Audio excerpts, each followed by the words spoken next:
Hey everyone, welcome back. We are getting all set up. Look at beautiful flowers here. I'm super excited about this. I'd like you to meet Jennifer Guerin. She is with Blooming Artisan. So we are going to make, how cool is this? Flower crowns. You're seeing them everywhere right now.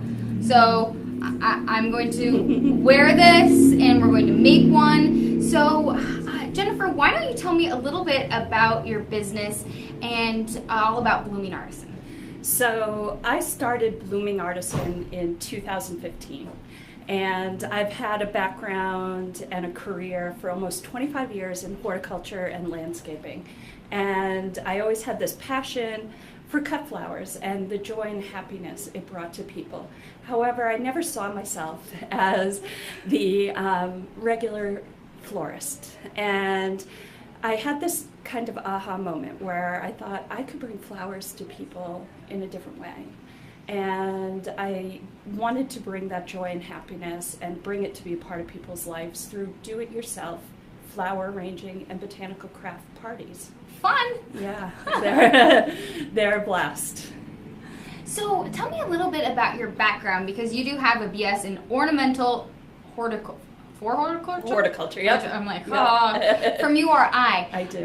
So you have, this goes way back. You have a lot of experience dealing with this kind of thing. I do. It started with my grandmother when I was 8 or 9 years old. She used to pay me a nickel to deadhead the rhododendron shrubs after the blooms had finished. And I couldn't keep count, so I just always made up a number to $20. You're like, you owe me $20, Grandma. Yeah, we're all good. And what originally started as this chore really developed into a passion. And I went to URI, I had my degree in horticulture, and as I said, I've been working in the industry, gardening and doing horticulture for almost 25 years now. So tell me a little bit about your background. Because you really have started something so unique. What has helped you get to this point where you're like, I'm going to take parties and flowers to people? So I believe we really have busy, demanding lives. And, yes, we do. And we crave opportunities to connect and bond with our family and friends in a really meaningful way. And so I wanted to be able to offer just really fun, social, creative, and informative, because I wanted to take that 25 years of experience and share it with people, because I don't know how many people tell me they are not creative. They kill every plant they've ever owned. And so I really want to show people that this can be a part of your life. And make it a lifestyle. That's really fun.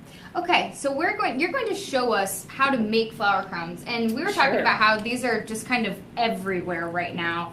How did you get on board and figure out the best way to make these? Or maybe the easiest way, I don't know which is which. So I'm really trying to make it easy, because I want it to be as accessible as possible to everybody.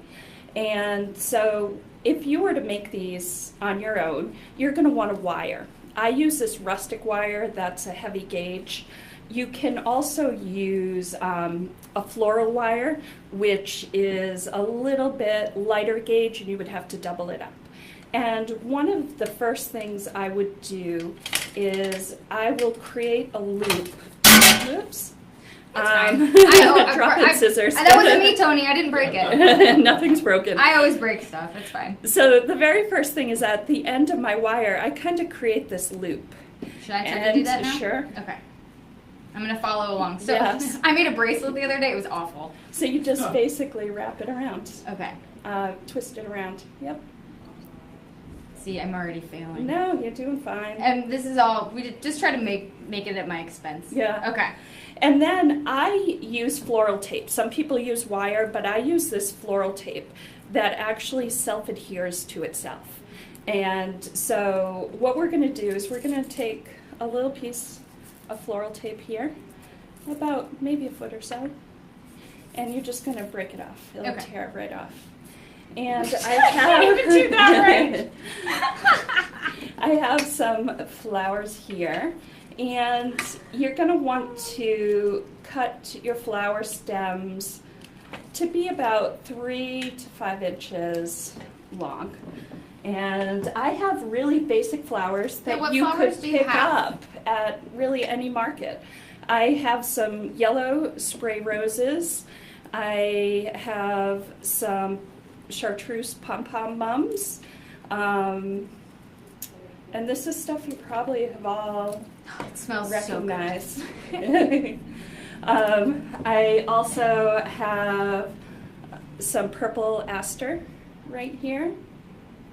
And do you like working with any specific like local place, or do you kind of just pick up what's close to you? Because you're based out of Rhode Island, right? Yes, I'm based out of Rhode Island, but I work out at different venues or I go to people's homes. And when we are in the growing season, I do try to buy locally as much as possible.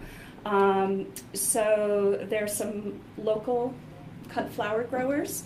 There's the Little State Flower Farm, who's out in Middletown. Yeah, we had them on actually. Oh, Oh, they're great. Yeah. Yeah, so I'll pick up stuff from them. I will also pick up stuff from a local floral wholesaler. And when I really need big bulk stuff and unique stuff, I will head up to Boston to the Flower Exchange. It's a flower market of about 10 flower vendors. Oh, that's cool. Yeah, And it's a still, I fun- mean, regionally local. Yeah. Yeah. Yep.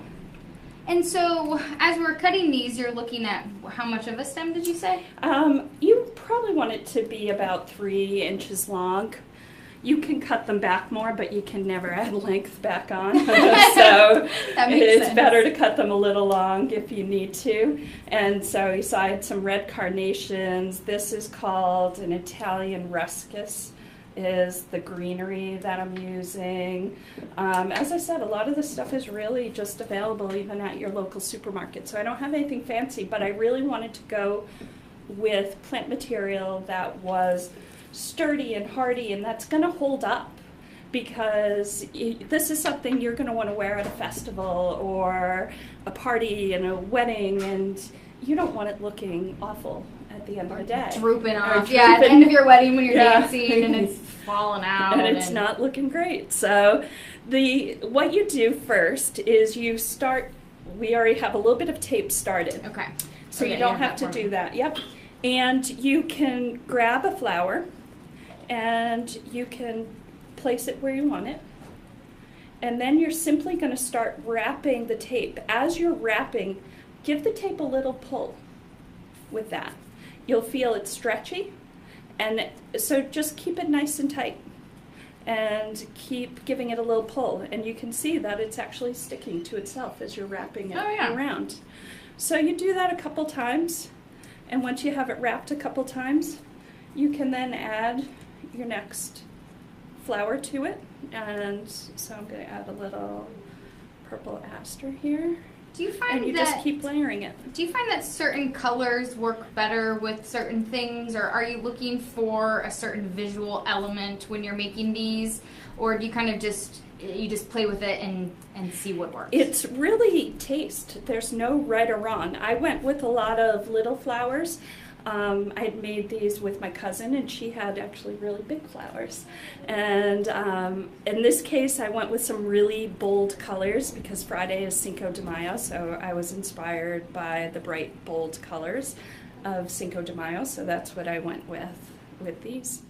And you are going to be so there's a big block party this weekend. Yes. Taco Fest is happening downtown from Mhm. Westminster, and you're going to be part of that, right? I will be. I will be located on Westminster and Union. I'll have a booth so you can make and take your own floral crowns. So how popular have these been recently? Have you seen just a big boost? I mean, I feel like flower crowns have always been around, but I feel like we're seeing them so much more, right? Oh, I agree. I absolutely agree. I wouldn't have expected the amount of enthusiasm and excitement people have demonstrated for these.